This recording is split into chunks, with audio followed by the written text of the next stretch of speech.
What's going on, guys? Today I got a fun one for you. I'm ranking the top 25 national parks.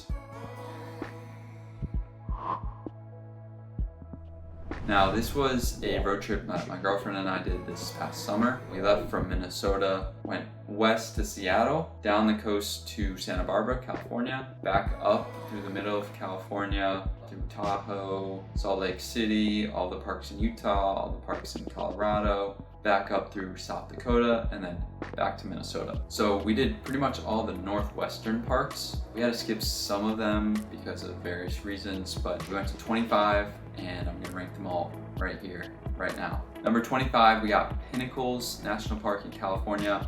Honestly, this does not deserve to be a national park. It would be lucky to even be called a state park. 24, we got Wind Caves National Park in South Dakota. Now, this one would have probably been up the rankings a little bit, but the caves were closed, so there wasn't much to see. Number 23, Great Basin National Park in Nevada. There's also caves in this one that are also closed. There's this cool like stone arch type of thing that we didn't get to see because we were running out of gas and we thought we were gonna get stuck in the desert. It gets some points for how remote it is, but there really wasn't much to see here either. Number 22, Lassen Volcanic National Park. This is one in Northern California. It's pretty cool, but it's kind of like the main attraction is the volcano with the reflection pond, and there were a bunch of those that we saw, and there's a few better ones that I'll talk about later. Number 21, Theodore Roosevelt National Park in North Dakota. There were so many bison here. Like, this was our first stop, so it was awesome to see all the bison. We even had a farmer bison walk in front of the car, right in front of the van. We called it farmer bison because it had just one piece of straw coming out of its mouth. This park was pretty cool, but there are way better ones. Number 20, we got Canyonlands. We are on top of the canyon, just viewing down into it. Really awesome, but honestly, it's not much of a match for the other Utah national parks. Number 19, Mesa Verde National Park in Colorado. This one was really cool. It was these ancient Puebloans who lived in the side of mountains. So that was really cool to see. That was like the only real attraction here. And also all the tours of the little ancient cities were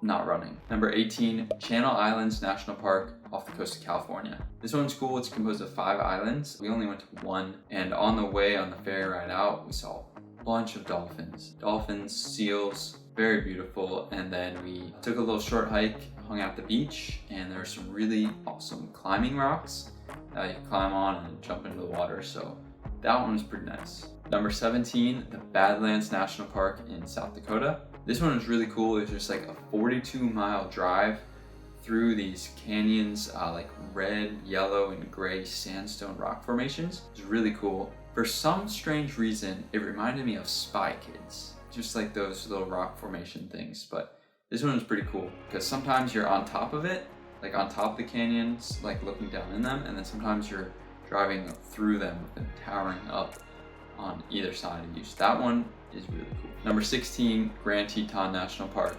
Now, these are just very, very beautiful mountains, but that's all there really is to see. So that's why it's down kind of low in the rankings. Number 15, Kings Canyon National Park. This was really cool seeing all the huge Sequoia trees, but you really only need to go once. I mean, unless you're a huge tree lover. The huge trees are really awesome, but not much else. Number 14, Sequoia National Park. Again, the huge trees. You got General Sherman, a few other generals. Biggest trees by volume, but again, like, you only really need to go once to see the trees, unless you're a tree lover.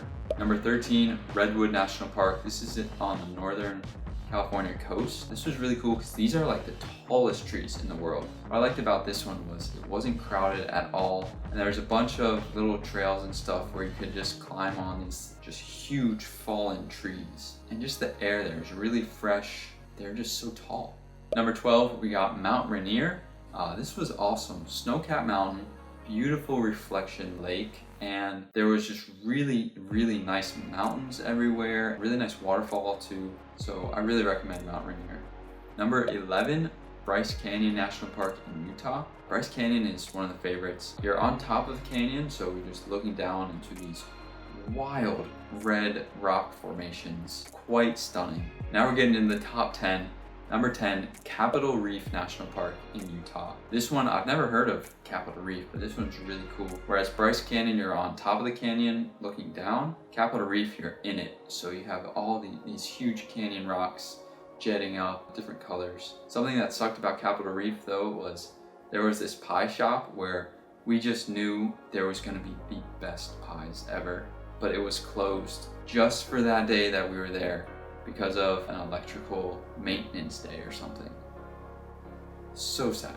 Number 9, Yellowstone National Park. Now there might be some uproar about this because Yellowstone is a favorite of everybody's, but to be honest, I don't know, I wasn't super impressed with Yellowstone. Maybe there was just like too much to see, whereas some parks there's like one main attraction and it really sticks out in your mind. Whereas Yellowstone, it was just so big. Don't get me wrong, it was beautiful, but I don't know, I just had really high expectations for Yellowstone. The reality didn't quite meet up. I'll definitely have to go again though. Number 8, Black Canyon of the Gunnison National Park in Colorado. This one is a huge sleeper, I'm telling you guys. These canyons are huge and they're just straight up. They're bigger than every tower in the world except for the Burj Khalifa. So if you put the Empire State Building in this Black Canyon of the Gunnison, it would come up about halfway, which is just insane. We were sitting on the edge of the cliff and it's just, whew, got my heart pumping, and it was kind of like inviting you to jump almost. It was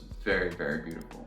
Number 7, Crater Lake National Park in Oregon. The deepest blue I've ever seen. Like, I have not seen that color of blue ever in my life before. It was amazing. Just this huge crater lake that used to be a volcano that blew and it filled with ice water and snow water and stuff. It is just the deepest blue you'll ever see, and it was gorgeous. Number 6, Glacier National Park. This has an asterisk by it because it was a cloudy day and the road to the sky, whatever that road was that goes all through the park, was closed like just 10 miles in. So we weren't able to see all of it. We weren't able to see the east side. We only saw some of the west side. So I think Glacier would move up on a better weather day, and if we could have went through the whole park. Number 5, Olympic National Park in Washington. This one was really awesome, especially because we drove up in the morning, very early morning, and it was cloudy. I was like, oh man, we're not gonna be able to see all the mountains. It was really cloudy, and then at one point,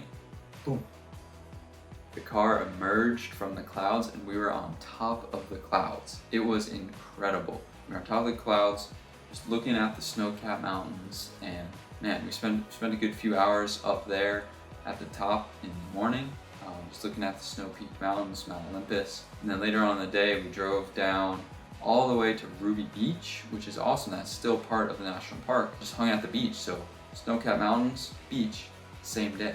It was quite incredible. Another thing that made this national park number 5 was one of the rangers, park rangers, on our way in. We were doing a hike in some random part of it. She was telling us how there could be 1,000, it might have even been 100,000 different species of moss on a single tree.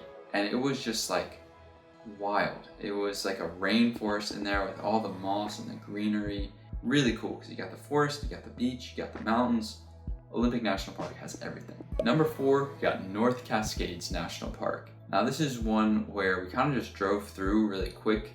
Didn't spend too much time here because the main thing to do were like longer hikes. But man, it was gorgeous. That ice blue color, mountains jetting up. I really like this one, and this is definitely on my list to go back to. So North Cascades definitely deserves another visit. Number 3, we got the Great Sand Dunes National Park in Colorado. This one was so wild. I did not know we had sand dunes, much less in Colorado. Supposedly it's sand that's blown all the way from the California coast, and it can't get over the Colorado mountains, so it's all dumped there. This one was awesome. We had the chance to rent some sandboards, but we didn't take that. What we did, we hiked up the sand dunes, and then we just ran down them, and it was so much fun. Just felt like kids again. That's why sand dunes is up so high. Just extra points for the funness of this one. Number 2, Rocky Mountain National Park in Colorado. This one was awesome as well. We did a 4-lake loop.